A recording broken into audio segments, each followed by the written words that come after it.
Hello, and welcome to UTB Blogcast 119.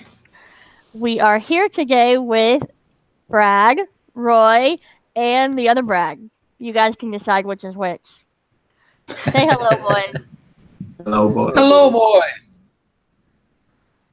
It's been a while since we've been here. It usually is. Yeah. And not just for other Brad either. For any of us, it's been a while since we've been here. We've been really bad at this. I've been really bad at this. I haven't done it so long. I have a new setup behind me. That's Oh, we're what, about 6 months behind on yours and my second part podcast there, Brad? oh yeah, but that I don't know. I feel like that's more okay than anything. I don't know.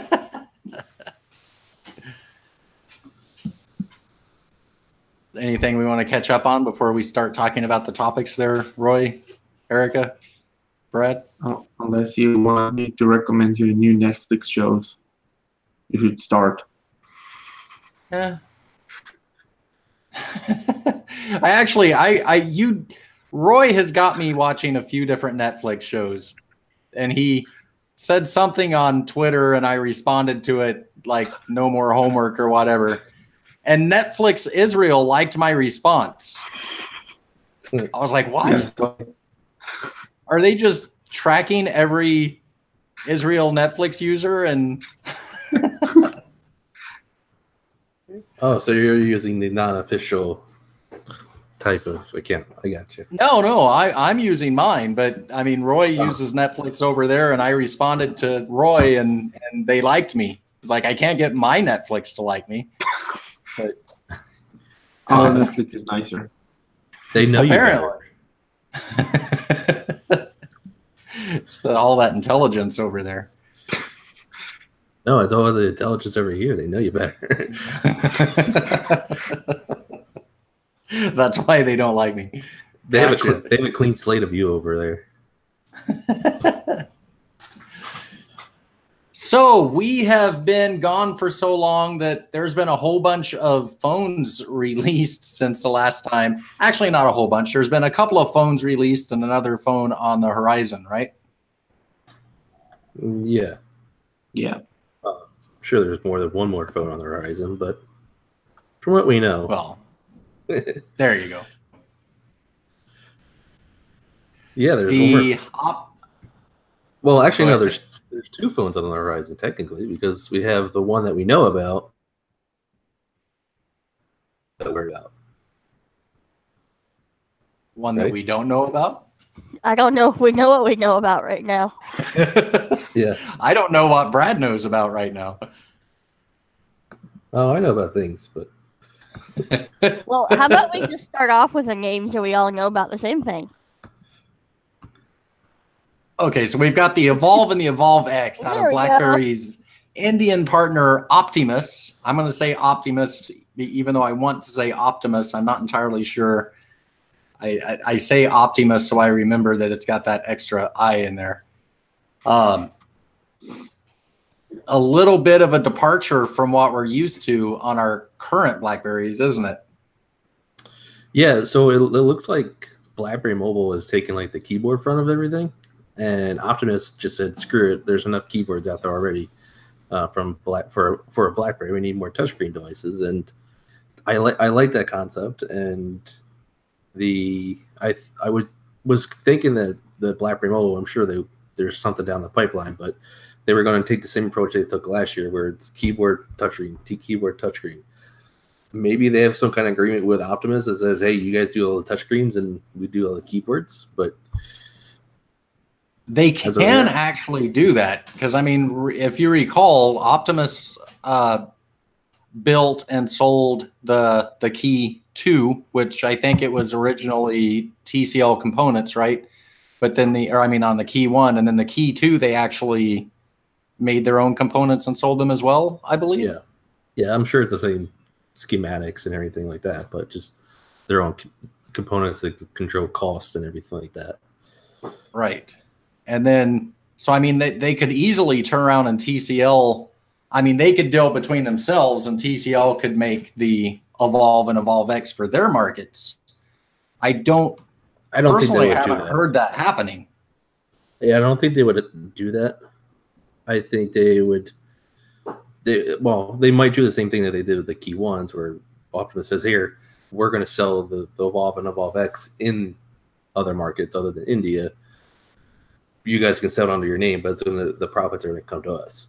Because that's pretty much the same thing that the Key One they did with the Key One, where there's some kind of money involvement with each other. So before we get, see them do that.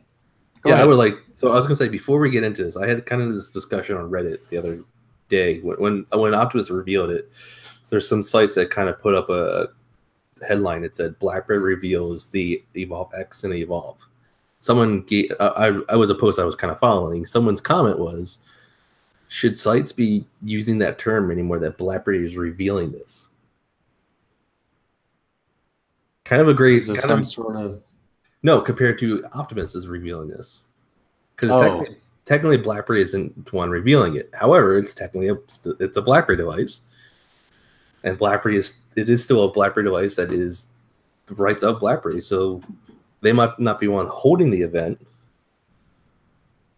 So I don't know. I thought it was a good discussion to have for a podcast. It's really a weird situation. It is, because I mean, we all know that Apple doesn't manufacture their phones, right? Yeah, but Apple But at the same time, yeah, it's Apple designed, Apple everything, but they're not the ones manufacturing it. In this case, the hardware's been completely licensed out to somebody else, but we know that BlackBerry has a hand in the approval process of it. We know that they're creating the software of it, and they're actually there and part of these introduction events. So I mean, it's really something that I don't think we've seen in this industry before. And my thing was, there's really no right way or wrong way to kind of label that as a website like UTB or Bear Report or Crackberry or whoever wants to put the title out. Both ways, right? Technically, if you want to throw everything, but I thought that was a good kind of topic to put into. Whoever's watching us, let us know in the comments what you think. No way is right or wrong, but anyways, about the Evolve and Evolve X. Well, I mean, just to touch on it, like with me personally, I always kind of make it a point to mention Optimus or BlackBerry Mobile in my posts, because it's kind of a dividing line. You know what I mean? If it's an Optimus phone, we know that it's not for any of us on here tonight. You know, if it's a BlackBerry Mobile phone, it is for all of us on here tonight. And so, I mean, I will call it a BlackBerry phone because it is a BlackBerry phone, but I always try and throw in the manufacturer in there as well.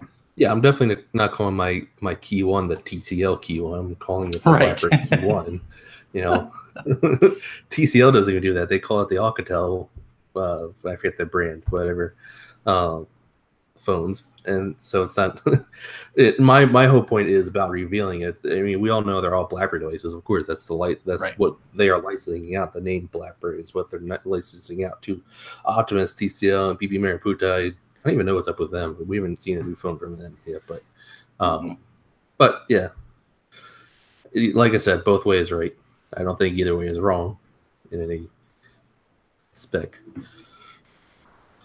But yeah, they're different devices. They're different from what we've been seeing from TCL, and as far as the Key 1, the Key 2, even I don't know. It's put it against emotion. It's kind of the same concept to it, but it's different in the way that it's a different direction that what TCL's been going with the BlackBerry, even with the BlackBerry Motion. If you look at the specs, one of the big spec that everybody pointed out was it's got wireless charging on it, which no BlackBerry currently, no Android, well, the Priv had it, but no TCL branded BlackBerry devices had. No, did the Aurora have it? I don't think it did. I don't believe so. Yeah, I don't believe it did either. So none of the newer BlackBerry devices that we've seen from these licensed partners has had the wireless charging to it. And we have two different versions of it, which we've never seen before with a BlackBerry device. We've never seen the BlackBerry Bold 9700 and the Bold 9700 Plus or X or anything like that. We didn't see the Passport and then the Passport Plus. So, you know, and thanks in part to, you know, when I thought one of the weird things is when I heard the word BlackBerry Evolve and then BlackBerry Evolve X, I thought they were going to go different screen size. Yeah, with one of them. Yeah, exactly. And neither one of them, both of them are the same screen size. So I'm kind of like, marketing wise, that's kind of a weird way of putting it. You know, and I'm working in retail before and selling cell phones before, you know, I can only just imagine trying to sell this to a customer in a store. Well, what's the difference between the Evolve and Evolve X? They look the same phone, you know. So Optimus is going to have a very, you know, I shouldn't say hard time, but it's probably going to be difficult to tell you're not your average BlackBerry India fan out there that what's the difference between one or the other. I'm sure, you know, of course they want people to go for the Evolve X because it's more of a profit for them and all that stuff. But who's going to buy the X versus the Evolve if they don't know what they're really buying? I think any phone person would. You know what I mean? If you've got a background in phones, if you're a techie type person, you're going to run for that X. You know, if you're just somebody walking in off the street and I need a new phone and here's my money, which I don't know how many of those people would actually go in and grab a BlackBerry at this point. But then you would assume that the Evolve would be the one because, like you said, they look nearly identical. I mean, if you look at the two phones, I think the only difference between the two of them physically is the shape of the fingerprint scanner. Yeah, I don't know why they did that either. I mean, I guess they tell them apart. I guess behind, you know, if you're looking at it from behind. I mean, spec wise, they're almost neck and neck too. You know, the only really big difference is the camera setup, the way that the fingerprint sensor is, and the RAM, right? And it's got a different chipset too. Yeah, the chipset's different. And have we figured out if this has expandable storage or not? Because from what I've been seeing, no. Really? Well, it doesn't mention it in any specs listing that I have read. There's only mention of 64 gigs of storage, and there's no mention of expandable storage, which is, I mean, it's not a TCL device, so you know, it could be because it's Optimus, and we really haven't seen a device from Optimus yet. Yeah. I mean, obviously the phone's built for their market. That's what they're looking at. So, like, I'm looking at it, and it's maybe wireless charging is a huge selling point over there. I don't know it. Maybe expandable memory isn't. That's something that shocking to me to see a BlackBerry without expandable. Yeah, and that's why I've been kind of shocked too, and I'm kind of trying to figure out if that's like a typo somewhere that people just haven't been picking up on that. I can't be the only person that noticed that there's no mention of expandable storage whatsoever on this BlackBerry device, or either one of these BlackBerry devices for that matter. I mean, it's got 64 gigs of memory, which for most people should be plenty enough for you if you're a gung-ho like a Samsung nutcase that means 512 gigabytes on their Galaxy Note 9 that is $1,000, and I guess it's not enough for you, but for most people, I guess it should be enough. And with cloud storage, Dropbox, OneDrive, Google Drive, Box, whatever cloud storage you use, it should be plenty for you if you really, you know, Google Photos gives you all that storage as well. But yeah, it's weird that a BlackBerry device doesn't have an expandable storage to it. I don't think we've ever seen that on a BlackBerry device, besides technically the Playbook, but that's not your average device. Yeah, that's I'm not too keen on it not having expandable storage. But again, it's made for a different market. You know, I'd love to hear somebody from that market if that would be a deal changer for them.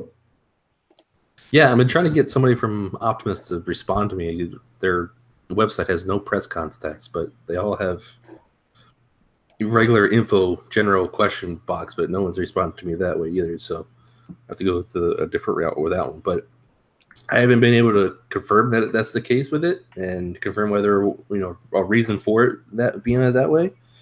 You know, that was the other thing that I thought would have been different with the two devices. One might have 32 gigs, and one might have 64 gigs of storage. But, you know, both having 64 gigs of storage, you know, that's another thing that's the same with the two of them. Yeah, but other than that, the rest of it's all the same with each other.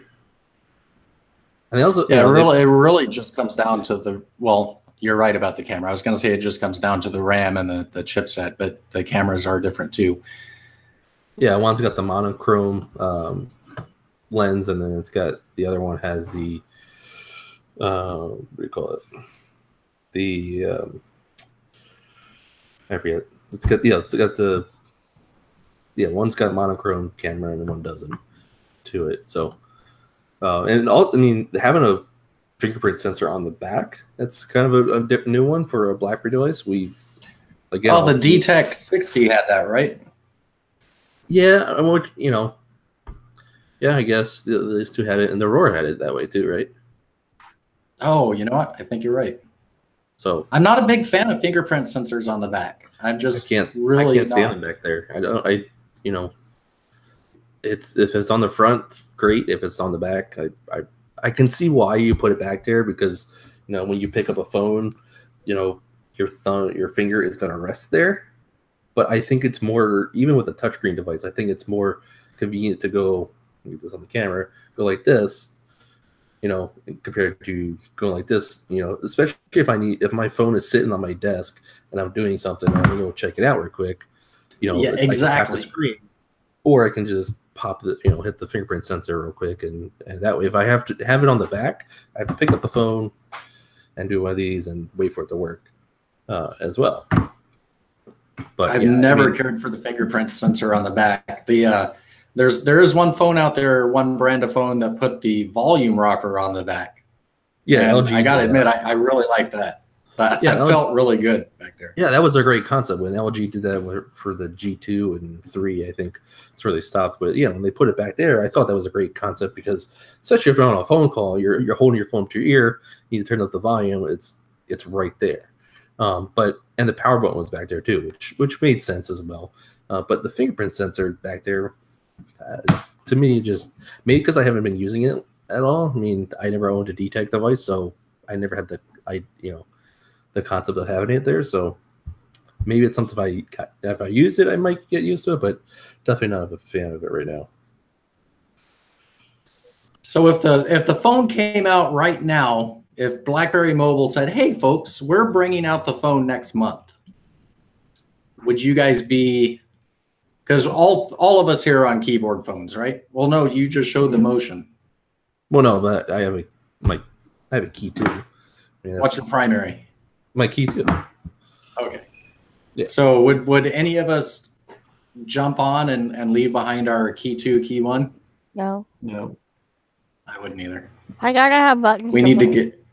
But I will recommend it to my friends that are not BlackBerry users, and they want a phone that will be more familiar to them. Yeah. I mean, that's what I was gonna say. We need somebody that is a virtual keyboard lover on here to ask that question, because I don't think that's any of us. I'm a lover of the BlackBerry virtual keyboard, if that counts. I mean, so as I said, my daily driver has been my Key 2 ever since I got the Key 2 right after the BlackBerry Key 2 launch event, and I haven't really used anything else. My Motion has kind of been collecting dust. My Key 1 been collecting dust as well. I fired up the Motion today or the other day to take it to Six Flags because it has water resistant. So my Motion pretty much has been my water resistant device. So if I'm going anywhere near water, my Motion comes with me. The Key 2 stays home because Key 2 is not water resistant. But other than that, that's the only reason why I've been using the Motion.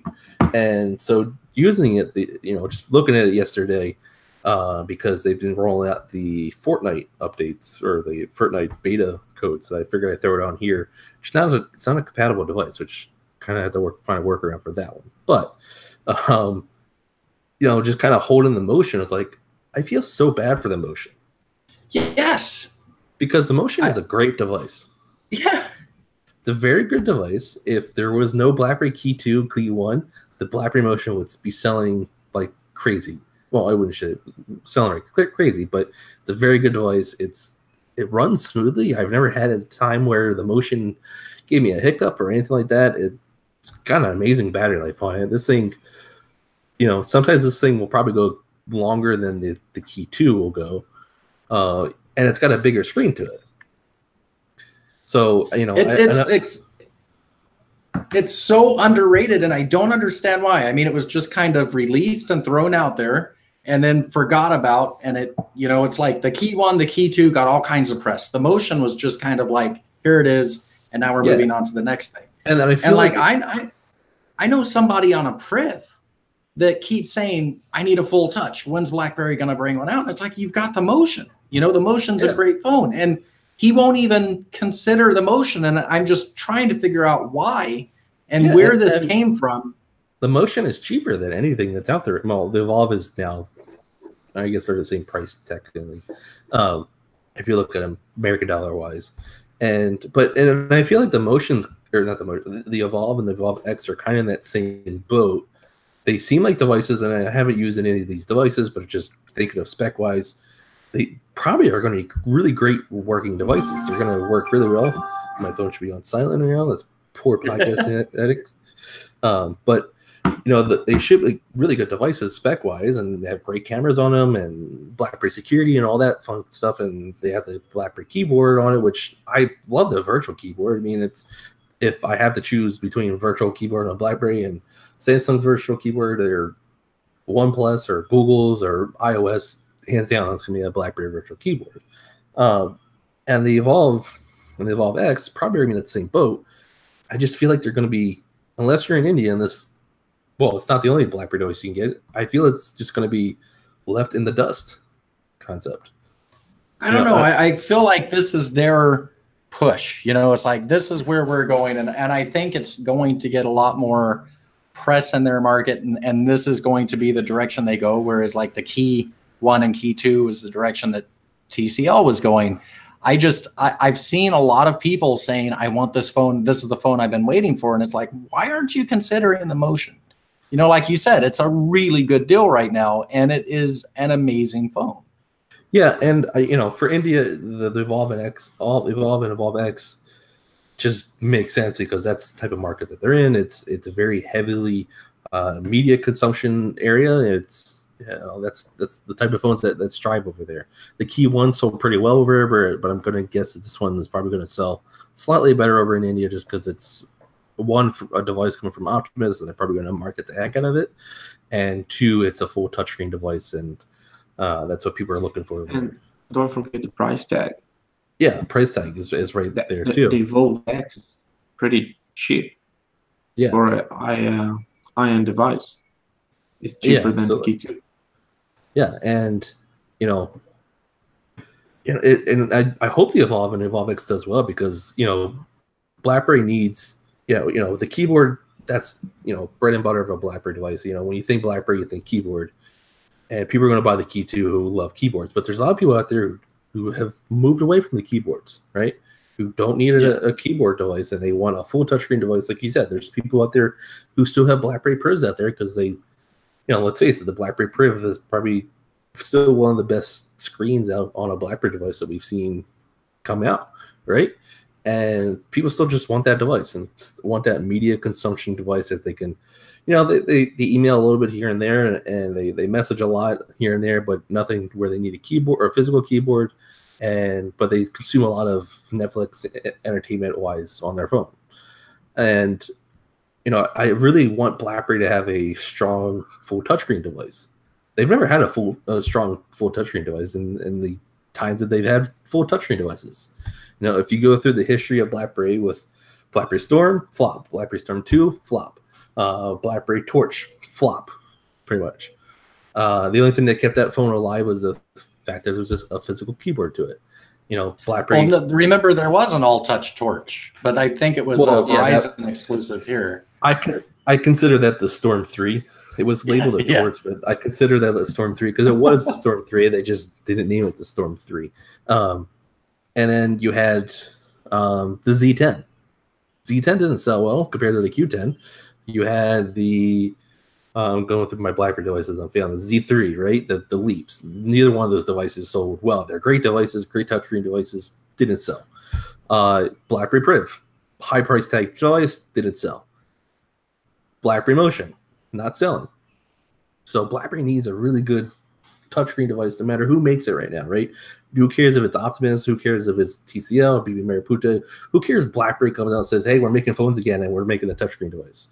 Someone needs to come out with a good BlackBerry touchscreen device, and I hope the Evolve and the Evolve X are it, because they have the name to it, right? I love the name, Evolve and Evolve X. Do you?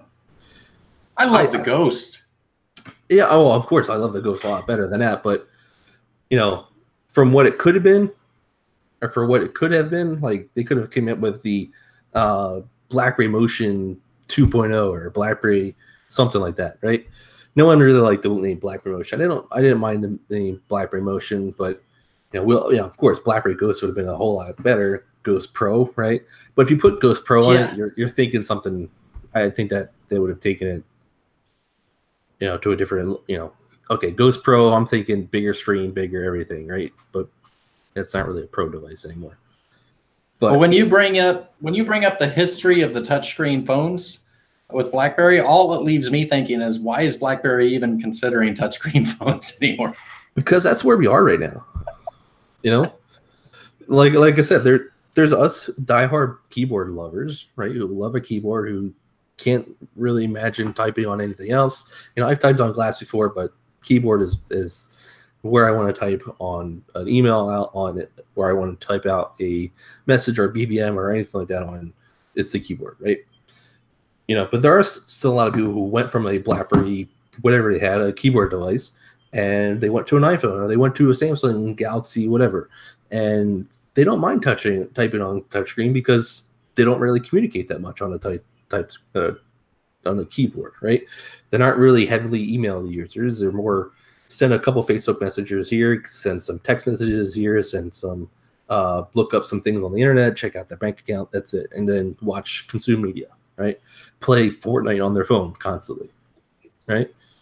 If you're going to do you think those people are going to be looking for a BlackBerry? If it's marketed right, yeah. If you think of it, what's the big popular game out right now, right? Fortnite. We know Samsung has an exclusive thing right now with the Note 9 that priced way too high, but that's a different story for a different time. And, but if you're going to hand your kid a Samsung device and say, here, go play Fortnite on it, or you're going to hand your kid a BlackBerry device and say, here, go play Fortnite on it, which one are you going to feel more better at? So you're right. So it's child abuse to buy your child a Samsung. Okay, if you put it that way, yes, it's child abuse to buy your kid a Samsung. But yeah, if you're gonna, in that matter, if you're getting anywhere near conscious of security on your mobile device, or if you're thinking of being your privacy or security wise, that's a term that's coming more and more now these days, and I feel like consumers are going that direction. They're going slower than I expected them to, but I still feel like they're going in that direction. And I think BlackBerry needs to push it more and more and more. And eventually people are going to be like, BlackBerry devices are secure, and they're going to be looking for that touchscreen device. And, BlackBerry needs a strong, if you think about it, I feel like I'm the only one talking here, but that's all right. If you think about it, right, the Key One. When the Key One came out, I felt like the Key One was the practice run for TCL, right? In the keyboard game. So we come out with the keyboard with the Key One. How does everybody look? They all like it. They all like the keyboard. They want slightly bigger keyboard, yada yada. So when BlackBerry or when TCL starts coming out with the Key 2, what do they label it as? An icon reborn. Well, if the Key 1 was your icon coming back, why wasn't that the icon reborn? That leads me to believe the Key 1 was their practice run on this. And the Key 2 was, okay, we figured out what everybody likes, what everybody doesn't like, or close to what everybody doesn't like, and we're bringing out with the Key 2, and here's the device we're going to go all in on, or put a lot of marketing. There's a commercial for the BlackBerry Key 2. No commercials for the BlackBerry Key 1, right? And so I feel like, technically it's not a TCL device, so the Evolve and the Evolve X, you can think of the Motion as TCL's trial run with the touchscreen devices. What does people like? What do people don't like? Could the Evolve X and Evolve have been a device that TCL's like, or other BlackBerry license partners are gonna be like, hey, that's working, and that looks like a good device. Let's go in that direction. That's what people are looking for. I don't know. That's my theory on touchscreen devices. But then why would they put the fingerprint sensor on the back? Because that's Optimus, and that's Optimus is doing it their way. Like Frank Sinatra. Yeah.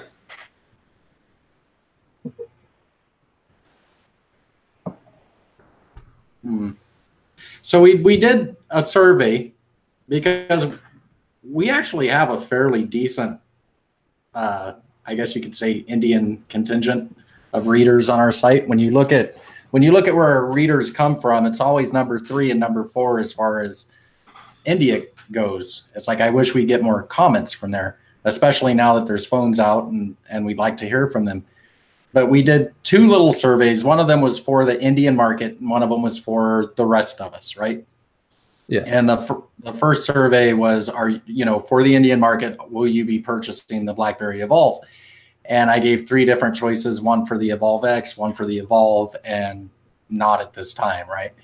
61.05% of our answering readers said that, yes, they want the Evolve X now. We got 27.37% saying no. And then we got 11.58% saying that they want the Evolve. So, I mean, the vast majority want that Evolve X. Kind of shocking to me how many said no. And, well, maybe not, though. You know what I mean? Because they did just get the Key 2 over there. And there may be a lot of consumers over there like me that would prefer a physical keyboard over a touchscreen. But a very small amount said the Evolve was where they would be heading. And go back to the motion. I don't know why we're talking about the motion this time around, but when we were trying to figure out what happened to the motion and why did it become popular, could BlackBerry and Optiemus and TCL and all whatever, they're all launching these devices too quickly? They're too close to each other. I don't think so when it's in different markets. I was actually thinking about this the other day because with them launching these devices relatively close to each other, but in different markets, I could totally see the Optimus releasing the Key 2 and then the Optimus releasing the Evolve seems way too close to me. But TCL releasing the Key 2 and then Optimus releasing the Evolves and then, all the different rollouts throughout the world, it keeps BlackBerry in the headlines. What I mean? If like today the news or the leaked images, which we'll talk about next, of the Key 2 LE came out, and you'd be really hard pressed to find a website that didn't run that headline. You know what I mean? It's like you're really seeing BlackBerry in the headlines now that we haven't seen before. And even if it is a case of this is a phone that you will never see in your market, but here it is, it's still hitting our headlines and it's keeping BlackBerry. It wasn't too long ago that people were saying BlackBerry shut down, right? They don't even make phones anymore. Or when they'd see your BlackBerry, they were shocked. Yeah, people know BlackBerry is still around now. They may not know what it is when it's in your hand, but they aren't asking you, or they aren't saying, hey, I thought they shut down. Yeah, and when I first saw that BlackBerry Key 2 commercial at the Key 2 event, that was my favorite commercial, I was very impressed by the commercial because it's like it harps right on everything that BlackBerry or people have been saying about BlackBerry.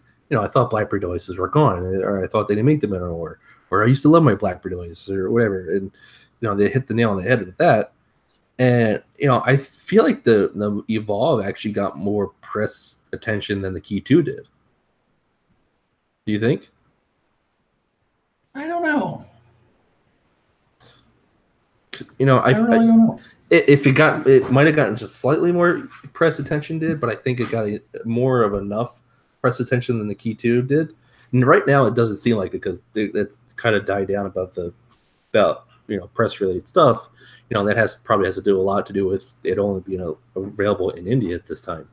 But I feel like it kind of did, and which is good for BlackBerry either way because it's a BlackBerry device, and if it says BlackBerry on it, every press is good press, or good press is, or for them is very good right now. So, but I don't know. I kind of felt like it kind of got more press attention than the Key 2 did. And you know what? If it did, I'm fine with that, because then it shows that the press attention is growing. But and it may be what you're talking about. You know, the Key 2 was more sustained because the majority of the tech blogs and news sites that we read aren't based in India. You know what I mean? So that none of us have review units. Yeah. And I did ask. But it's like, man, who knows what's going on over there? I know BBN. I don't know how you actually, do you say BBN or I say BBN? I say BBIN.com. Yeah. That they did a really good coverage. Oh, they did great coverage. Everything. Yeah. You know, and you know, when I went to the Key 2 event, you know, I haven't been on a podcast since I've been to the Key 2 event. So you guys are getting my first-hand witness event of a thing 2 months later, of course. But there was actually a lot of press there that I was kind of surprised about. You know, I was sitting next to people from like CNN and CNET, and a UK outlet was someone from the UK outlet was sitting next to me, and I think the New York Times was there too. And I was like, okay, this is kind of cool. I haven't really seen this type of a press event, or it's been a while since I've been to a press event for BlackBerry. You know, I went to the security summits for a few years, and there was some press. You know, CNET was there, of course, because it's a tech thing, but you didn't see people from New York Times. You didn't see people there from CNN. You didn't see people there from Canadian news sites or anything like that. You know, and it just seemed like everyone came to the Key 2 event from everywhere. And so I don't know what the actual media coverage or turnout was in India, but from what I've been reading and from everything that I've been seeing, it seemed pretty either on par with the Key 2 or slightly above the Key 2. So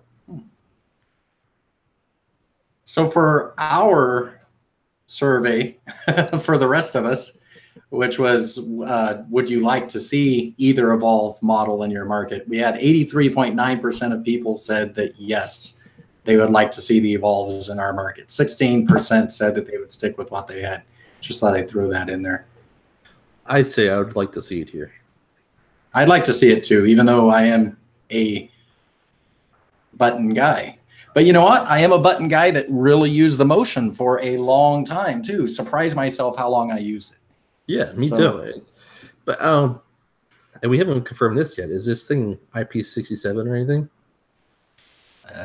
From what I've read, I haven't seen anything either. So that's that, Roy? I don't think so. I didn't saw any mention to that. Maybe Indians not going to the beach. They don't take their phone into the water as much. They don't drop their phone in the toilet as much as us Americans. But I'm surprised that the Evolve and the Evolve X are not dual SIM. Dual SIM, it's pretty popular in India. Yeah, I was gonna say I don't know how popular that is in India.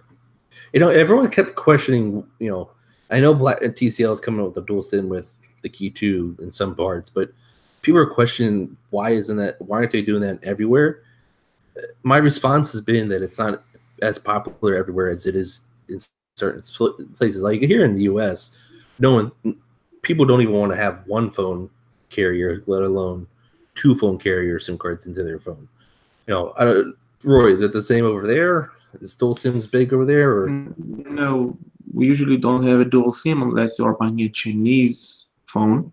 But my friend Shlomi bought the Key 2 dual SIM from Germany, and now he uses one phone instead of his Key 1 and Samsung S9. He use only Key 2. Yeah, and I see the concept behind it. Like someone who carries around a business, like my new job, I have a work phone and I have my personal phone. If I could combine the two into one device and have two different numbers on that device, great. I wouldn't mind that, but it's not something I need. I don't mind. I don't really have a gripe with carrying around two phones. And I think or if I wanted to switch one number or stop carrying two phones, I have other ways of doing it. I can make, Google Voice numbers or anything like that. But, the dual SIM, I don't think it's as popular everywhere as it is in certain areas, and that's why TCL isn't coming out with the dual SIM. Same thing with India. I mean, I know it's popular over there, but which is makes me wonder why it's not coming out in India as a dual SIM, but they probably have the reasonings or cost saving, or I don't know. Well, realistically, when people hear dual SIM, they're thinking exactly how you're speaking about it. My work phone and my personal phone combined into one. I don't have to carry around two phones, and it's thought of as this, professional level tool to combine your phones. But that's not really how it's used when you look at it worldwide. Honestly, the dual SIM is something that's not used by professionals. It's something that's used in developing markets. And it's because you can get a cheap voice plan from this carrier and you can get a cheap data plan from this carrier. And that's how you separate your SIMs into one phone to get an affordable rate to use your phone as we would use a single phone here. I mean, personally with me, if I'm getting a work phone, I want a second phone. Why? Because it's fun. Now I've got this phone and I've got that phone. I've got two personal phones. Not because I can talk like this, right? Hello. Yeah, I mean, I don't even give my secondary line out to other people. I have it for fun. Because it was cheap for my carrier. So that's why I've got that extra phone line. But it's like the whole reason I've got that extra phone line is so I can have a second phone. I can understand people wanting to combine the two, but I think that when you get into a more developed market, that need goes away. And realistically, India isn't really much of a developing market anymore. You know what I mean? They're becoming a world power as far as trade goes. And they have more of a population than the US does, right? Yeah. And I just don't think they have the same needs that they may have in parts of China or whatnot. Well, I mean, the other benefit of having a dual SIM, and I know people do it like this as well, is they use one SIM for their domestic usage, and then they have another SIM card in there for their international usage. So if they travel to, I know people do this, like if they travel back and forth between US and Canada, they have a Canadian SIM in the one slot and they have a US SIM in the other slot. So they come back and forth a lot with it. So yeah, there's multiple usage for a dual SIM. I just don't think a lot of people are using it in that concept or have a desire to use it in that concept. As us tech bloggers would, might have it or anything like that. But yeah, it's kind of weird that the Evolve doesn't have a dual SIM. It's weird that it's not water resistant because I don't see any openings. It's got the headphone jack, but that's easy to waterproof. If there's no SD card, right? There's a SIM card tray, but there's no SD card, so that's one less thing you have to waterproof, right? I don't know. Everyone gives the Key 2 or the Key 1 gripe for not having a wireless charging to it. For the Evolve and the Evolve X not to have be a touchscreen device that doesn't have water resistance to it, should that get great? I'll say the wireless charging is nothing but a gimmick for me. I had it on my Priv. I went out and I bought myself a wireless charger. I may have used it 5 times. You know what I mean? It was something that just it just didn't fit for me. But I want that wireless charger, man. The one that Optiemus showed. I don't even care if it won't charge my phones. That is the coolest looking little thing ever. I want it bad. I want it about 10 times that size that I can hang on the wall behind me. That's what I want. And just throw your phones up there and see which ones stick and charge. Right? A magnetic wireless charger. There you go. Have a giant shield on your wall. Come home, just stick your phone to it. Yeah. Just I'm ready. Paint it red, white, and blue. You're Captain America right there.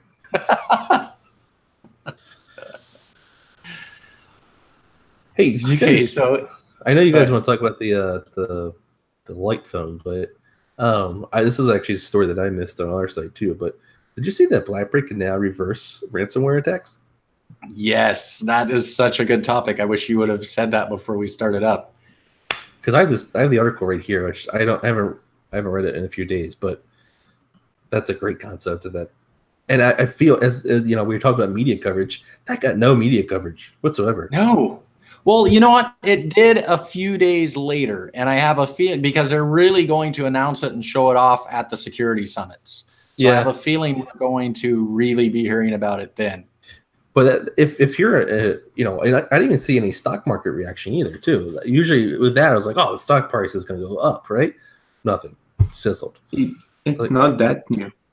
Workspaces do it for some time, and yeah, the concept behind it seems a lot like Workspace, and I was like, Workspace kind of does that already. Well, it's part of Workspaces. Yeah, it's Workspaces. They're doing it for some time. It's nothing new, but probably the reporter just revealed it now. BlackBerry would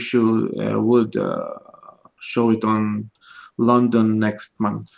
Oh yeah, yeah. Well, yeah, that's kind of a key to, or not key to, Workspace concept. All right, never mind. Well, I mean, if it's not new, then that just honestly goes to show a mistake as far as BlackBerry marketing.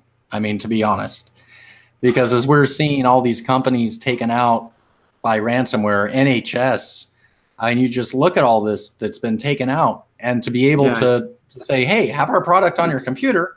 It's only if your files are managed by Workspaces. Yeah, yeah. Right. If you have nothing BlackBerry behind the scenes, then it's not like BlackBerry can be like, oh, we'll save you, right. Equifax, here you go.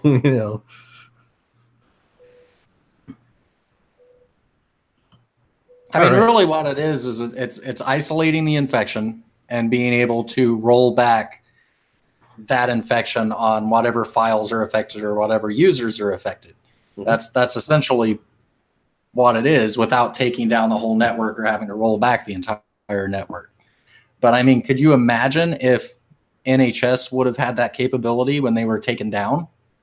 All these other companies that could have saved their millions of dollars by using BlackBerry Workspaces. That's something that should be out there. Yeah, it kind of kills me to think that BlackBerry's out there with all these great security concepts and features. I think that in the cybersecurity community and the security pros, I think they knows the capabilities of Workspaces and BlackBerry in this field. I don't think it's for every tech user to know what BlackBerry can do in cybersecurity, but I think that security pros are pretty know.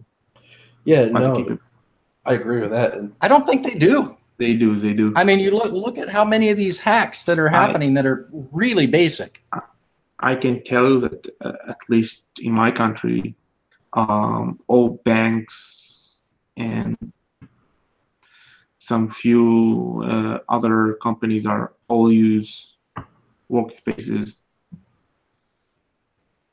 for that reason. Well, more of our companies need to do it, because I'm tired of reading about this company's taken down and that company's taken down. And if your company's taking down because you didn't want to pay the small money to BlackBerry for BlackBerry Workspaces, so here is your punishment. You'll pay billions for ransomware. That's just it. I mean, and that's kind of what I was wanting to say in the post I did about it. It really just looks like at this point, if something like Workspaces can come in and stop you from being taken completely down by ransomware, and you choose not to use that, and then your customer data is spread out across the world, how is that not being negligent? You know what I mean? It seems like that's like saying, you know what, this car manufacturer knows that we can put restraining belts in, seat belts in, and save lives, but we don't want to do it. So if you die, you die. I don't know, man.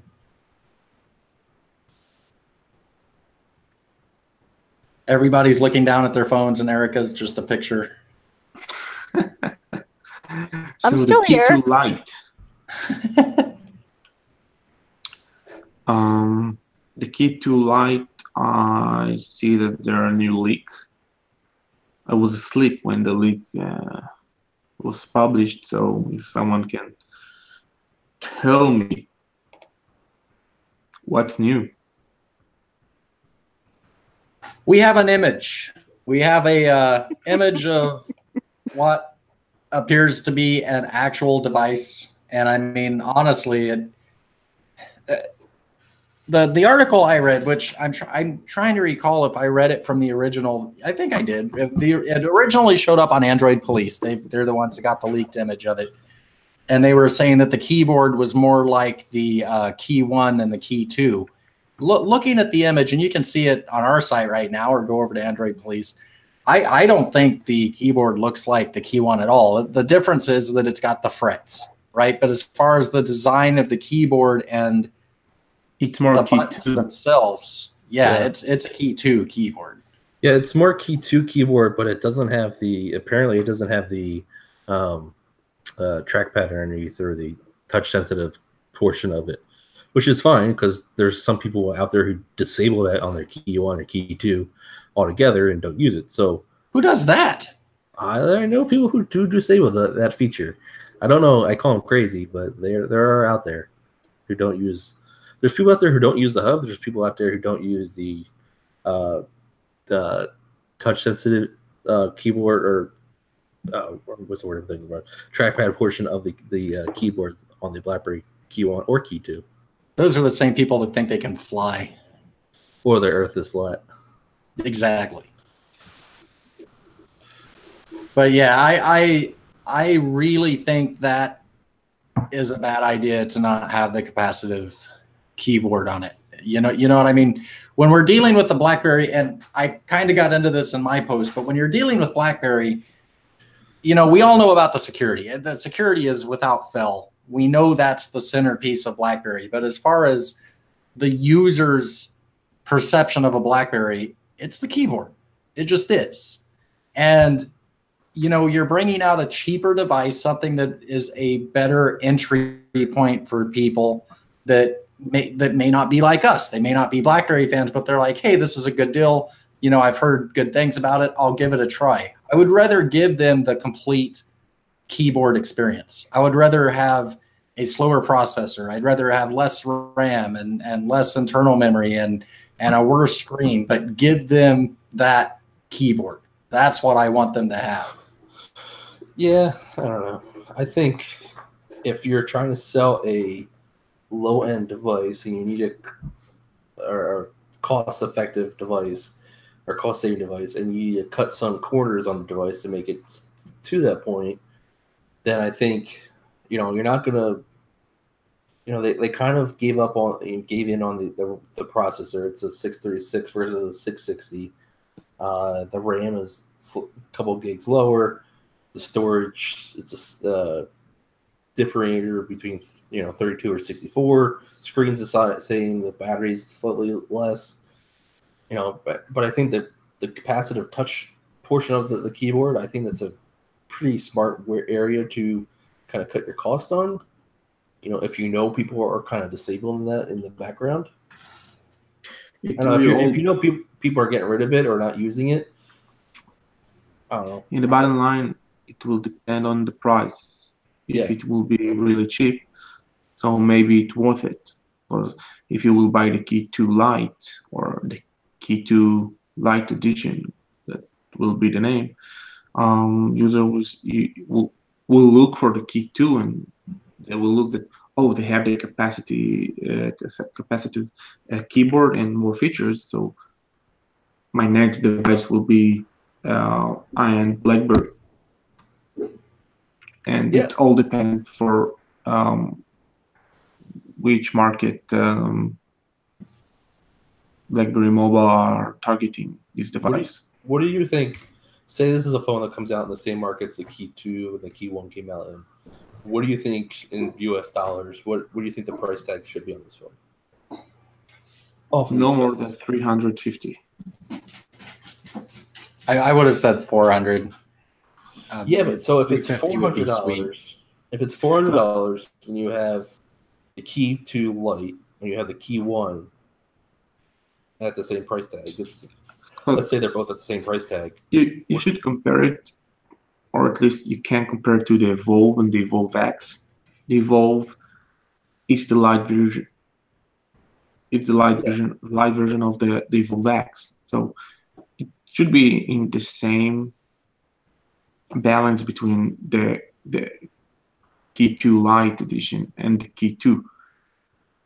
But if you're looking at if you're looking for a keyboard device and you're looking at the Key 2 Lite, and then you also have the BlackBerry Key 1, that's a year old. It's going to be running Android Oreo as we get to in a little bit, and it's the same price tag, and it also has the capacitive keyboard to it.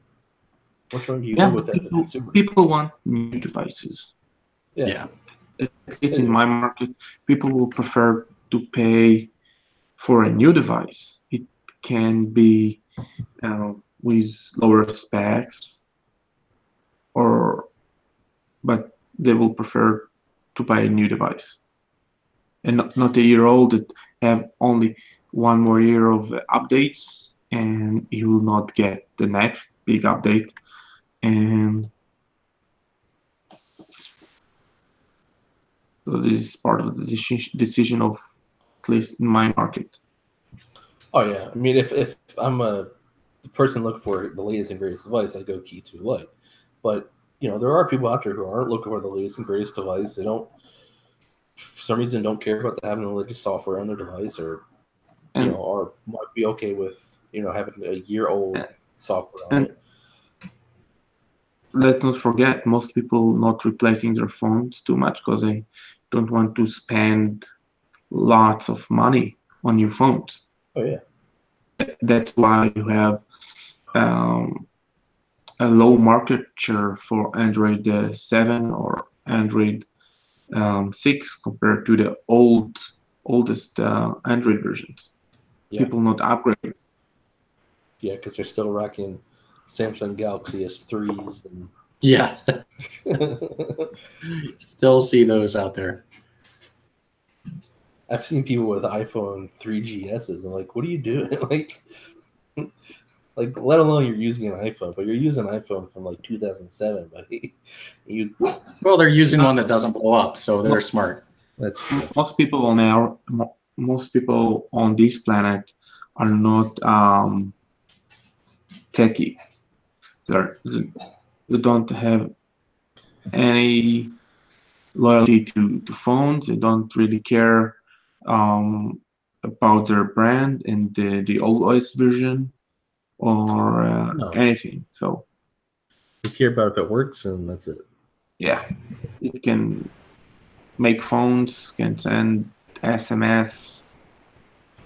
Yeah, can download 2 or 3 top apps. And the only thing with that, in the Key 1 won't see that for a while, but eventually, I think some of these older Android devices are going to stop seeing, app updates.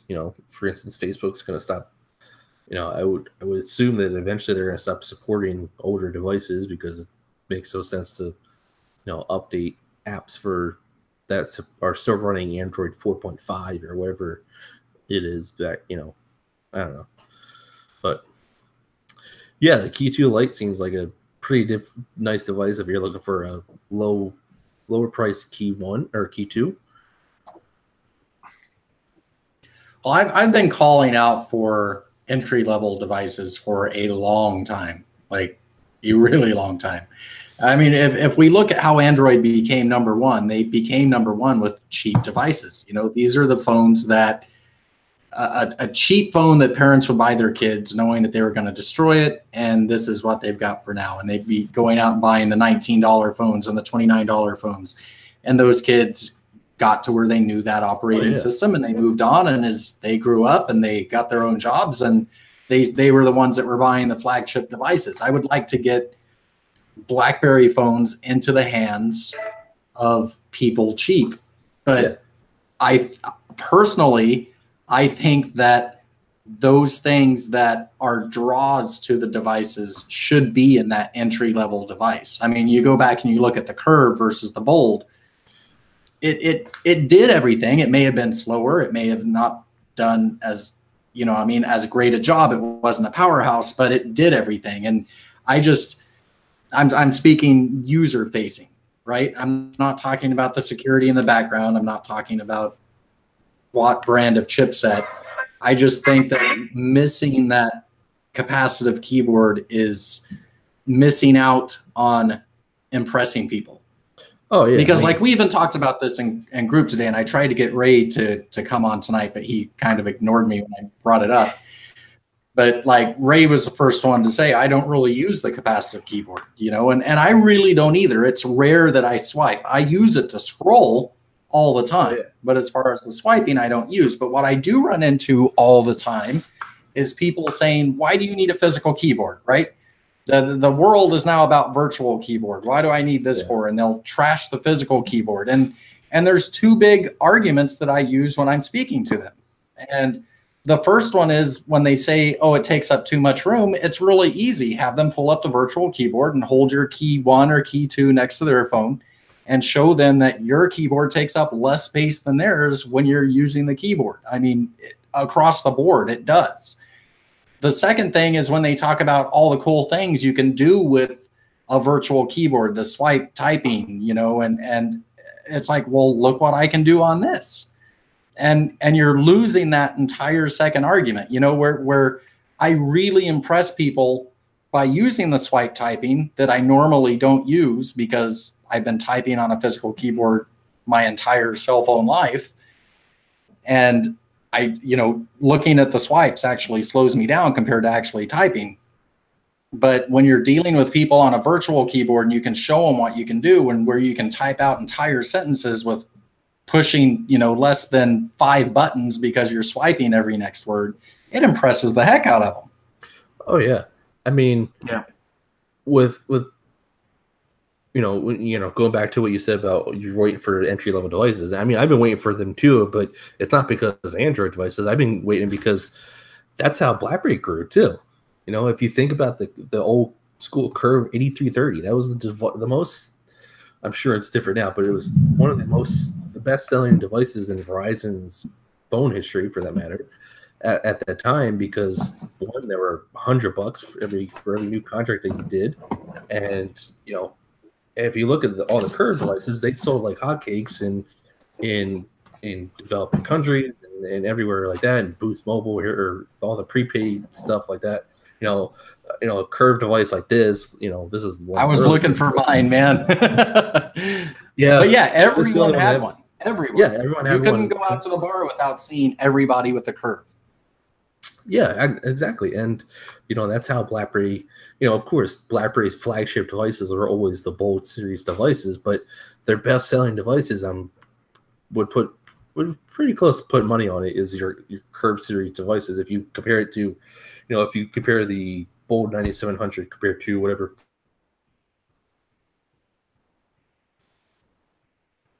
I think that is a Curve at that, you know, so. You know, I've been waiting for them to get into the lower end devices just for that reason, because that's, you know, that's how BlackBerry got to where they were. I mean, and personally, you know, I wrote this post years ago that the Curve series devices were kind of the death of BlackBerry, at the slow death start of the death of the BlackBerry devices, or BlackBerry as a whole, because, you know, I worked in service repair for a little bit, and you know, all the Curve devices were always those devices that came in frequently with device issues. You know, your old BBOS error messages and stuff like that. That kind of steer people away from the BlackBerry devices, saying, "Oh, these things always, you know, I come in this, you know, in here once a month and this thing's crashing on me, or yada yada yada." So, you know, from, you know, how well they worked type of scenario, those devices kind of crashed more than some, in my perspective, you know, just from seeing that. But the curves is pretty much how they got their success as well. So, but for them to take away something like the capacitive keyboard, I understand it's a full-fledged feature and it's a feature I love. I use scrolling through, if I'm scrolling through my email, and if I'm in the hub, I'm constantly scrolling down on the keyboard and not scrolling through the screen or anything. And then, like, if an app doesn't have that supported in there, I'm less likely to use that app because of that feature not being in there. I forget, there was one app that just didn't have that, wasn't scrolling for me. I was like, all right, screw it, and I deleted the BBM, app. man. BBM doesn't scroll with the keyboard anymore. That's one of the biggest frustrations I have. Yeah, and we'll get to, and I guess we can get to that after this because, but yeah, the capacitive touchscreen, yeah, it'd be nice for them to put it on there, but if it's going to make it to the point where that phone is going to be too expensive for them to even kind of come up with, is it worth it? And like Roy said, it all depends on the price tag. If this thing is $450, then you should have just put the capacitive keyboard in there in the first place and not even attempt it. But if it's $300 device or $250 device, maybe it was worth it. And if it sells a lot, maybe it was worth it. One other thing I'm kind of interested to see is, Android has this Android One OS to it, where it's kind of like a stripped down version of Android for low end devices. And I'm kind of curious to see, we all know, we're all hearing that this is running Android 8.0, but I'm kind of curious to see if TCL or any of these manufacturers kind of go in that direction and come out with an Android One device that is running that OS. One of the first phones to hit, the trade shows with Android One was an Alcatel phone. It was like the first one, was it Mobile World Congress, I think, that came out. And I just don't think that Android One is really going anywhere. I mean, it's unfortunate. Another leak this week that Android Police had was the new Palm. Did you see that? Yeah, I saw that this morning, and that's coming from TCL too. Yeah, and that's kind of the device that I would think maybe Android One, maybe a good device. It's got like a 3.5-inch screen, really odd looking little phone. The only hope I have for that phone is if those images just don't show it and the front slides up and reveals a keyboard underneath it, like the Palm Pre's, because I just do not understand that little touchscreen phone without a keyboard being called a Palm. If it does that and you're BlackBerry, do you get mad at TCL for doing that? I wouldn't think so. There's more to a BlackBerry than a keyboard, regardless of what I've been talking about. When you go back, the original smartphones were Palm and BlackBerry.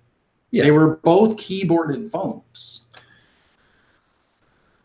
Oh, I get that. And they were both keyboard phones, and the BlackBerry keyboards were, in my opinion, 10 times better than the Palm keyboard, right? Because the Palm keyboards were so tiny that I needed like tweezers to type on that thing, and it just could never happen. But okay, I get that. But if I'm BlackBerry and I'm thinking, okay, I want TCL is going to be the company, one of the license companies that's going to sell my devices, and the main point or main selling feature of a BlackBerry device is a keyboard, or the main thought process. If you think BlackBerry, you think keyboard, right? And now they're coming out with this Palm device that might have a keyboard underneath of it that could compete with our BlackBerry, our devices, and compete with our brand. Do I get upset about that because it's now competing? That there's a chance that you might sell more Palm devices with a keyboard than more BlackBerry devices with a keyboard. I don't think so, man. I don't think it would be any sort of issue, because when you look at the Key 1, Key 2, it's a let me turn off my screen there, but it's a natural evolution of the BlackBerry candy bar phone. The only thing that we're missing is the smile curve of the keyboard. But you look at the the Palm, it's not a natural evolution of a Palm phone as it stands right now, those leaked images, unless it slides up like the Pre and reveals a keyboard underneath it. If it does, then I see that. But I don't think that it would be competitive between the two, really, because you'd be dealing with what did they obtain from Palm. You know, they can't put the BlackBerry keyboard on that phone.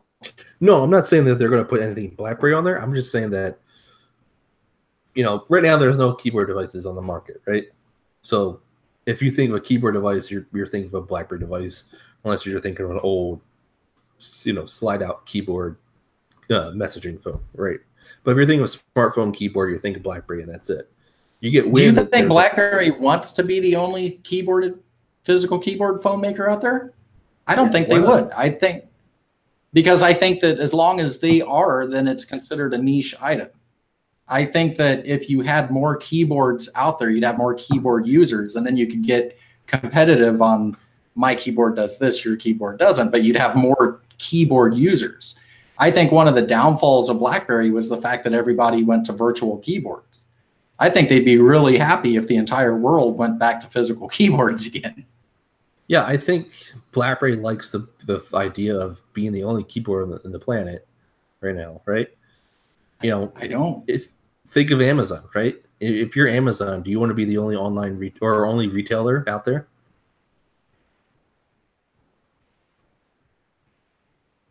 I don't see those as being like. Well, if you're Amazon, right, and right now they're putting business, you know, companies out of business, right? Toys R Us, any, you know, physical retailer, right? And Amazon, and you know, if you talk to, I was reading an article with the Amazon CEO, and it was kind of his kind of a comment was like, we don't really care that the physical stores are going out of business because that just makes us better. That makes us the one-stop shop for you to get your stuff, right? So Amazon, and theoretically, they want to be the only place to go to get anything you need, right? They don't want there to be a Walmart because that's competition with them. That's somewhere else where a customer could shop, right? So if you're BlackBerry and there's another keyboard on there, and you like the idea of typing on a keyboard, now that there's another keyboard out there that you could go use, BlackBerry's like, I get what you're saying, where it'll give BlackBerry Fire to be better or make their keyboard better or show that their keyboard is better. But now that your customer has somewhere else to go, or right now, if you want a keyboard, you have nowhere to go besides to a BlackBerry. See, I see it as if you have more keyboard makers out there, then you're growing the physical keyboard segment and you have more opportunity for growth versus a world of virtual keyboards and you've got just this limited group of people that you can go for. I totally think that BlackBerry, John Chen, TCL, everybody involved with BlackBerry, Alex Thurber, I think they would be really happy to wake up tomorrow and find out that keyboards have taken over the world and everybody's coming out with the keyboard phone. I think that would just open up, because then you wouldn't have that whole combat of, ooh, why do you have a keyboard on your phone? You know, because if keyboards became popular, I think BlackBerry would be happy about it. I think they'd be more than willing to compete with other keyboard makers as opposed to competing with the world wanting slab phones, and we're making this really great keyboard phone. Yeah, I think you're just putting too much faith in the keyboard becoming more and more popular. I mean, of course, I would love a keyboard, the concept of a physical keyboard become more popular in the smartphone world, but I don't think that. I think it will become popular again, but I don't think it'll become more popular than a touchscreen keyboard. No, I don't either, but I do think that they could grow the market segment. Yeah. And how many Palm fans are out there? And I know that those are WebOS fans and Palm, you know, that it's going to be a retro push, right? It's going to be like these people that are running out and buying the Nokia phones. It's not going to, because most of those Palm fans would rather have a stripped down, incapable version of Palm OS than have an Android phone. We know that. Your Palm fans are the same thing as BlackBerry 10 fans, right? Right. BlackBerry OS fans, you know? you know, but you're gonna have people that are going to want Palm on their phone. Yeah, and that's not going to happen because it's another OS, and just like BlackBerry 10. Well, no, I mean, this phone is going to have a ready-made market. It may be really small, but there's going to be people that are excited about having a Palm phone again and get it, even if TCL is the one that's making it. Yeah, and if it doesn't have the Palm OS on it. Again, it's going to be BlackBerry users versus BlackBerry 10 users, right? You and I and Roy and Erica are all okay with going to a BlackBerry Android device because we're like, oh, it's better than not having a BlackBerry device at all. But there's those BlackBerry 10 fans are like, I don't care if it's a BlackBerry device. It's running Android. It's not running BlackBerry 10. I think it's for another discussion. All the thing between BlackBerry 10 fans and Palm fans and we. So I think he's saying that we should take this concept to take this conversation. I thought it was a good discussion, man. I think so.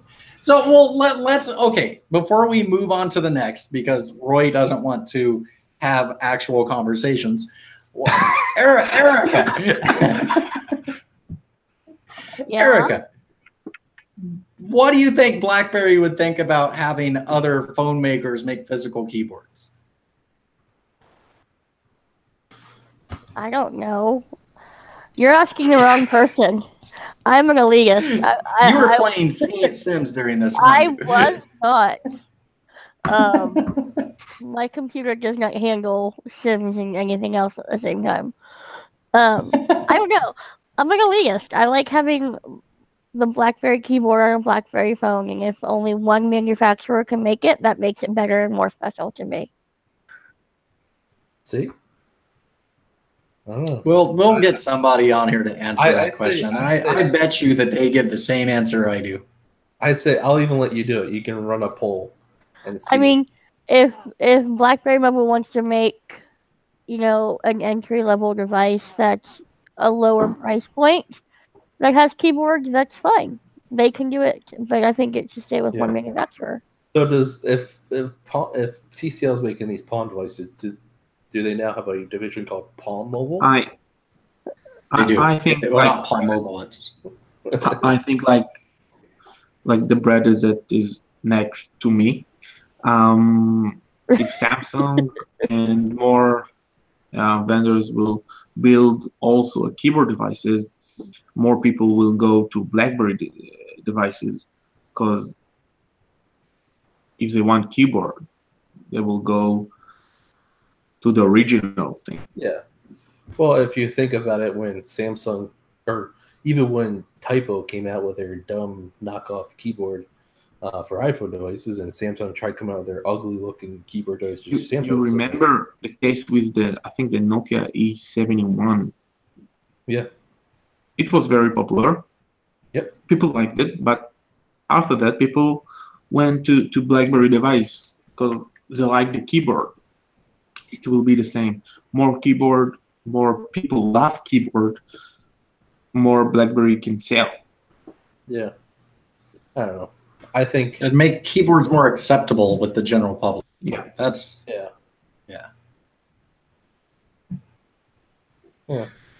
Okay, who wants some Oreo on their phone? Well, I like cookies. Before we go to Oreo real quick, can I just jump in with one? Because we kind of No, you can't. Yeah, I'm the guest here. Well, I haven't really talked about anything on a podcast, so this is my stay tuned for one on Thursday. But so we talked about BBM and the fact that it doesn't scroll with the capacitive keyboard. Can we get BBM and TCL to work together? Like, for some reason, like I'm sitting in the Key 2 event, right, and I'm watching them talk about it, and I forget what segment of it, but they're talking about how you can get all your Android apps, and you can message on WhatsApp. Like, you do have a messaging client called BlackBerry Messenger that you could say, hey, you can chat with people on BBM.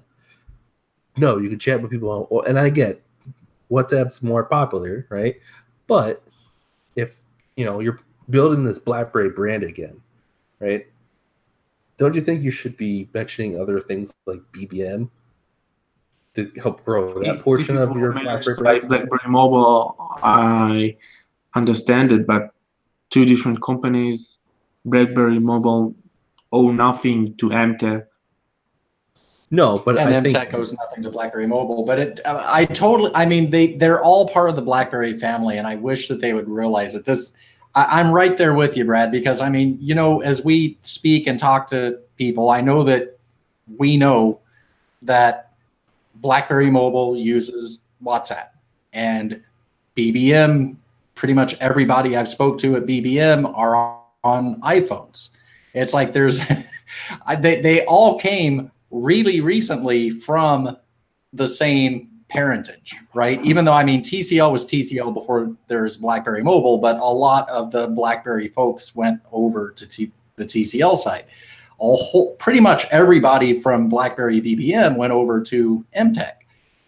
And it's like, where did this divide come from? You know, I mean, we've got Optiemus and TCL working together that are two companies that, as far as I know, have never worked together before, but they're part of this BlackBerry device family. TCL is a phone maker. BBM, it's an app. There are difference between TCL working with Optiemus, two phone manufacturers, and between a phone manufacturer and an app developer. It's two different things. You're an app developer. You're a phone manufacturer and a phone with the same BlackBerry.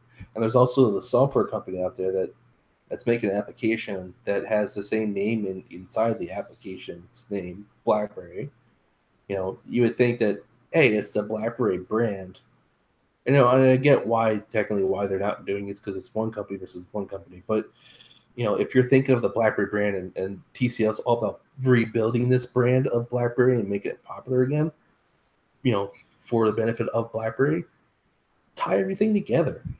Like, yeah, you know? I agree with Roy. I understand how it happened. Yeah. But they're really, and I'm talking everyone across the board, TCL, Optiemus, MTech, BlackBerry, core BlackBerry, everybody is missing out on a certain level of synergy there.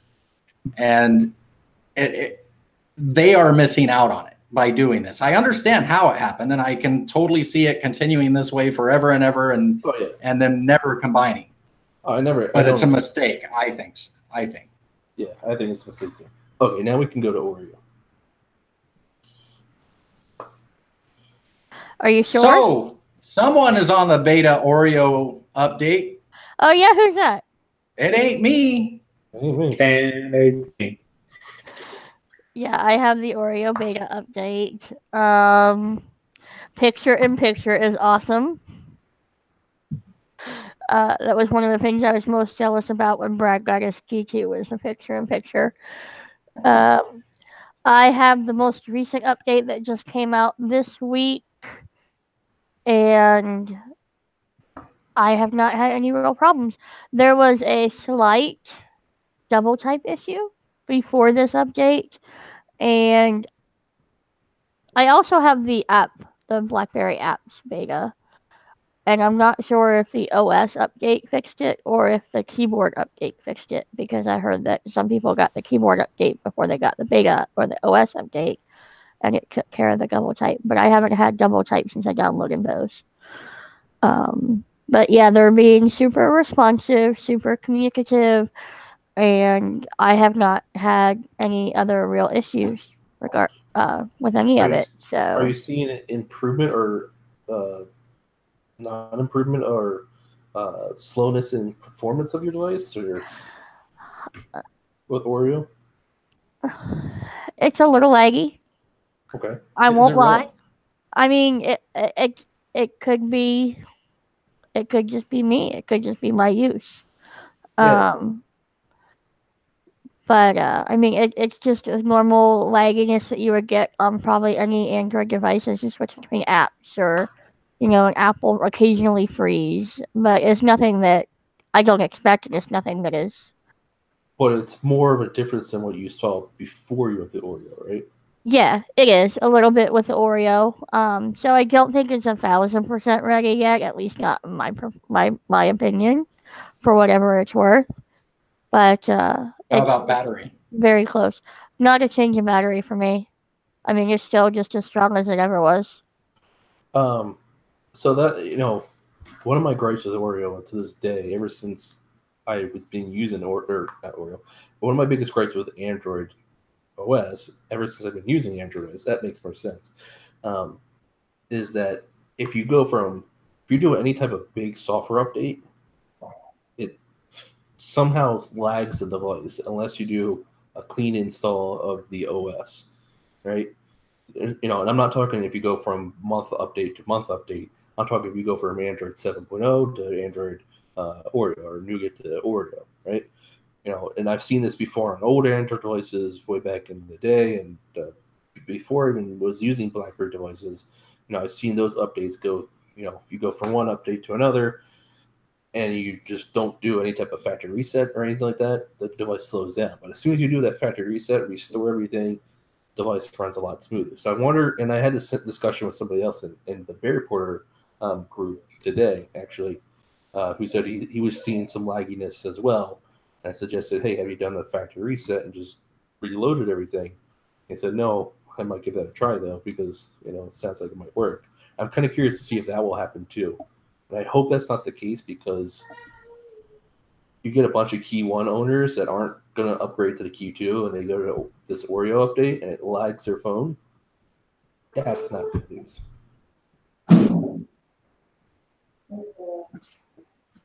And I saw on UTB, because I think I'm the only one reading it, that ouch! Ouch! that iPhone blowing up. The Oreo came already to China. Yeah. Well, that was Leo, right? Over at BlackBerry Clubs, that was posting screenshots and whatnot. So it looks like they got the official, not a beta, update this last week.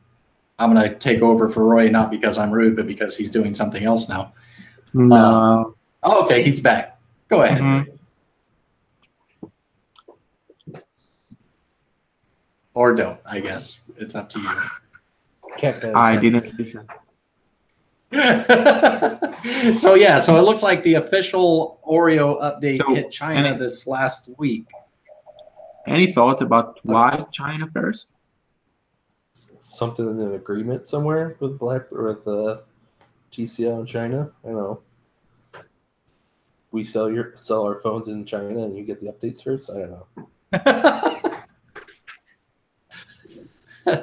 It could be. It could have just been coincidence that they're getting it. Maybe they're using the Apple servers that are located in China to push the update. I also been hearing that there's been people that aren't in China who are getting the update on their Key 1s too. Really? I forget where I read that, but yeah, I've been hearing that people. I don't remember if they actually were. I don't think they were in China. No. Getting Key 1 Oreo updates. So I don't know if it could just probably the same version of Oreo that will be available to us on the Key 1. Probably next week, according to Rogers, but who knows? So if they already have the final version of Oreo to Key 1, why not releasing it now to us? Yeah, I don't know. I'm kind of curious. The whole Oreo rollout with the Key 1, it's kind of got me upset. I don't know. I feel like they could have handled it a lot better and been more upfront about it with users, and even like motion users, right? Key 1 users are getting the Oreo update. What about motion users? Where's their Oreo update? And I know, right, that you have servers that if you try to update a bunch of Key 1 and motion users all at the same time, it's probably not a good idea. But at least say, hey, motion users, you're getting it in 2 weeks or whatever. Give us some kind of time frame. And it's kind of been the story with the latest, any BlackBerry updates for that matter. These monthly security updates. I just got the July update of my Key 2, and I've had technically the Key 2 since June. And I know officially it's only been out for a month, or since July, but the Key 1, when's the last monthly security update we've seen on the Key 1. And for that matter, folks over in the UK, right? Folks over in the UK have been seeing very slow rollouts for security updates on any device. I thought the mayor of London banned them. Sorry. Yeah, I don't know the reason behind that, but apparently it's been rolling out updates slowly in the UK. So I don't know. The Oreo update is kind of just added to the fire of, BlackBerry's been like, oh, we're going to push out updates every month, right? And then, the first time around they missed the month, and we're like, that's okay. They missed the month. They'll double it up in the next month.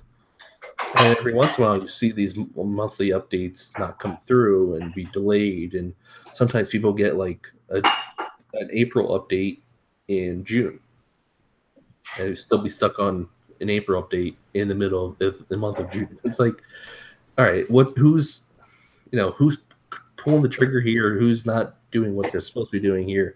If you're going to say, hey, we're going to give you security updates every month, give us security updates every month, or give us a reason why you're not giving us one a specific month, and give us a reason why motion users have had no word about, an Oreo update. We know they've heard that Oreo is coming, but when's it coming? Well, I mean, really, has the Key 1 users had any sort of official notice of a release? I mean, we've got the beta program, but I mean, we haven't had any sort of official notice other than watchers. No, Key 1 owners have had more of an idea of Oreo coming to their device than motion users, because there's a beta for the Key 1 right now. There's no beta for the motion. There is no word of, we've heard from BlackBerry Mobile that says, hey, Oreo is coming to the motion. Oreo is coming to the Key 1. That was it. And then they went quiet. Right? I think if you're a company like this that is, like I said, saying that you're going to be pushing out updates, I really hope that will get better in the future. I hope so too. Because for the updates, we usually, when there is a monthly update, we have the BlackBerry SIRT. They're releasing the change log and what's new. And in the last few months, they didn't release anything. So maybe BlackBerry didn't saw anything important to release as a monthly update. Yeah, and see, that's how I see it, because I think Alex Thurber kind of addressed that in a couple of blog posts where these phones don't need every month's update. And it was something that came out where that one website, one reporter thought that they came across something huge, that these companies were cheating their customers because they were saying there were updates and there weren't updates and they weren't releasing them. When the fact of the matter is, sometimes these updates are updating parts that these phone manufacturers aren't using in their phone. So there's no reason to have that update.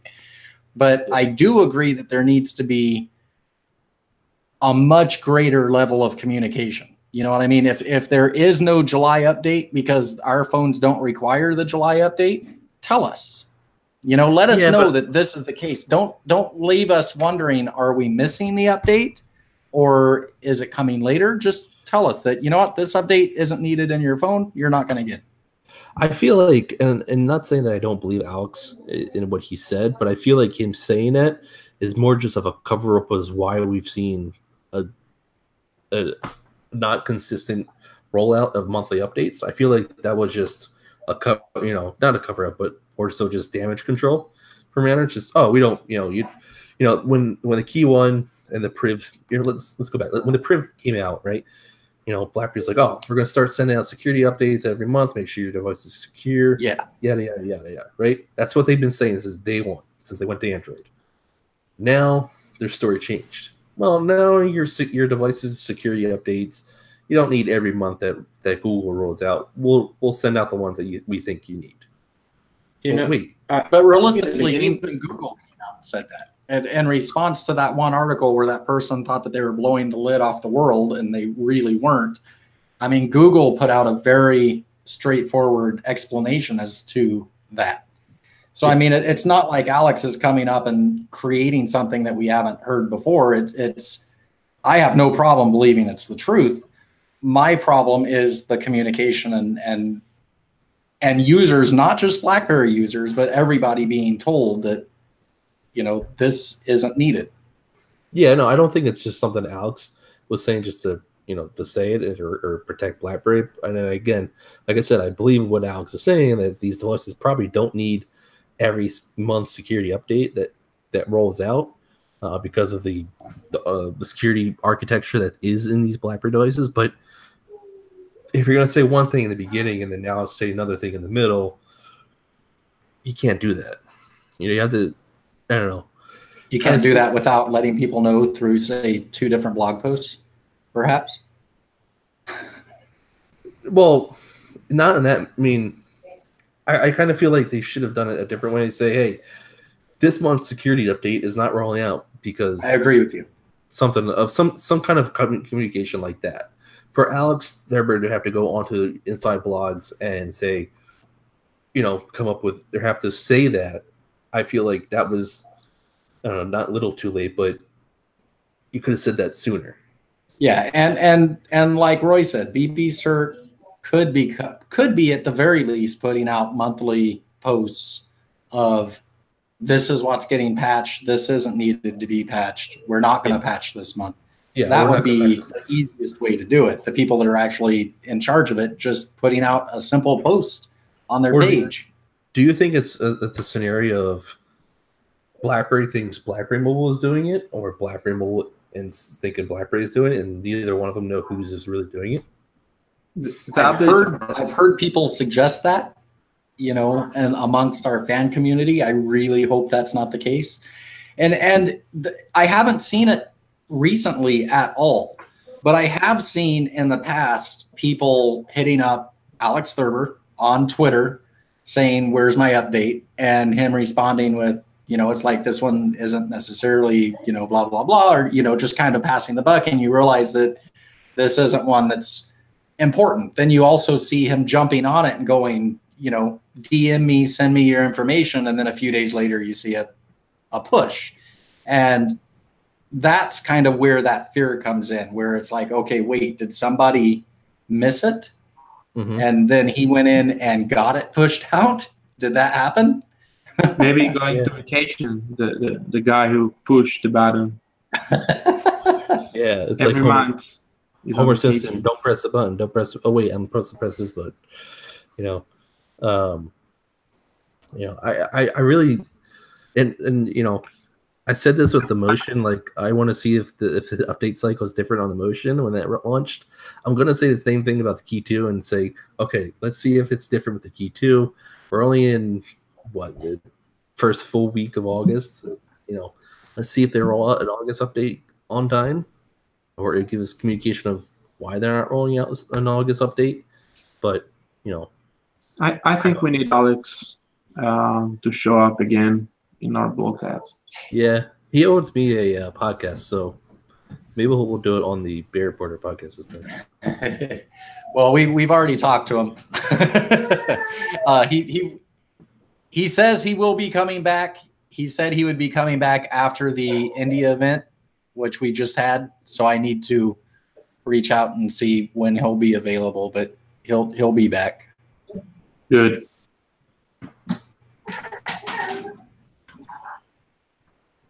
And so we'll what else do we definitely have?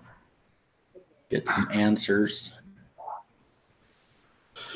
Looks like you guys are looking for things, right? You guys are looking for things. I think we went actually a little longer than normal, but shorter than normal when Brad's here. Yeah, and it's only midnight in my area. It's nice seeing the couch behind you instead of your bed. I'll give you that. Congratulations, buddy. Yeah, thanks. It's really just a green screen. There's the bed still behind it. My laptop battery's almost empty. So that's like your laptop needs a BlackBerry battery. Yeah, plug your BlackBerry into it. Charge your laptop. I think Roy's trying to say it's time to say goodnight. All right. I think Eric was trying to say that 7 a.m. here. So. Or good morning. Well, it's dinner time here. Yeah, and I'm going to the beach with my kid, so. Oh, you lucky dog. I don't like the beach. Oh, then you unlucky dog. Why don't you like the beach, Roy? Sand. What's wrong with you? You don't have your summer body ready? Sand and people. Oh. Just don't play your BlackBerry Q1 there. Yeah, take your motion with you. It's water resistant. I will take my DDIC 50. There you go. All right, so let's go ahead and call it. Thanks for being here. And I would say we'll be back in a quicker time frame, but I don't know anymore. While you're waiting for them, you can come check out my podcast. It should be next week, but don't hold me to that one. I think there is one more thing that Brad want to talk about, at least that's what I saw. Well, but then Brad showed up, and Brad has the same needs that I do. So I guess we could say that both UTB Blogs and Barry Reporter are looking for people, right? We're looking for creators. I don't want to jump in and say what Brad's looking for, so I'll say what I'm looking for, and then I'll give him a chance. We want creators, right? We want bloggers, we want vloggers, we want podcasters. We want people that want to create content and even brand themselves. Aaron's not here with us tonight, but Aaron's been creating his own content and utilizing us to spread the name. So we're looking for more Aaron, Roy's, and Erica's and Brad's. What are you looking for, Brad? I don't want to bore you with that stuff. I'll tell you guys all that on Barry Reporter's podcast when that returns. But actually, I have a writer now. If you guys have been paying attention to the site, there's been someone that's name popped up more than I have. So, which is great because I've been, going through a move and going through a new job. So taking stuff away from me. So, but I have a writer, but we could always use more writers. So that's all I'm looking for. That's good. Yeah. Congratulations. Thanks. And with that noise in the background, let's call it. Good night. Good night. Good night. Good night.